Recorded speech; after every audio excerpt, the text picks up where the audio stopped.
চলে এসেছি বন্ধুরা আমার মমতা টেস্টি কিচেনে আপনাদের জন্য একটা ছোট্ট বিরিয়ানির রেসিপি নিয়ে। দেখুন এখানে বিরিয়ানির জন্য চাল, এই যে চাল নিয়ে নিয়েছি। এখানে দেখুন চালে যা যা লাগবে জলে আমি দিয়ে দিয়েছি, বুঝতে পারছেন। পুরোটা দেখাচ্ছে না, ছোট্ট করে একটা ভিডিও। এই দেখুন এখানে কি কি মশলা দেব আমি সব কিছু দেখিয়ে নিয়েছি।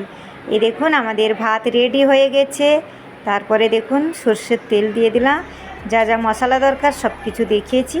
বিরিয়ানিতে কি কি মশলা সবাই জানে।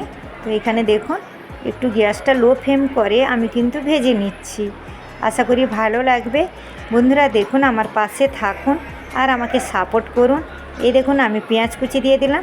তার আগে কিন্তু মাংসটা পুরো ম্যারিনেট করে রাখা আছে, সেটা তো আপনারা জানেন।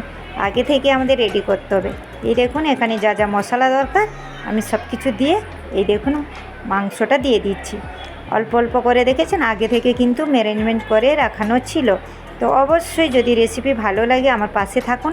আর যারা নতুন এসছেন আমার ভিডিওর মাধ্যমে অবশ্যই আপনারা ভালোবাসা দিয়ে যাবেন, আমিও ভালোবাসা দেব।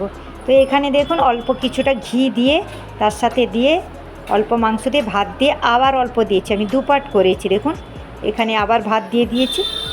এই দেখুন রেডি হয়ে গেছে। সেই সময়টা আর দেখালাম না, থালায় নিয়ে অল্প আপনাদেরকে দেখালাম।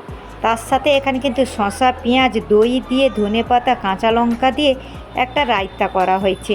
এই দেখুন এটা কিন্তু বিরিয়ানির সাথে দারুণ। তো অবশ্যই ভালো লাগলে পাশে থাকবেন। সবার জন্য বাই।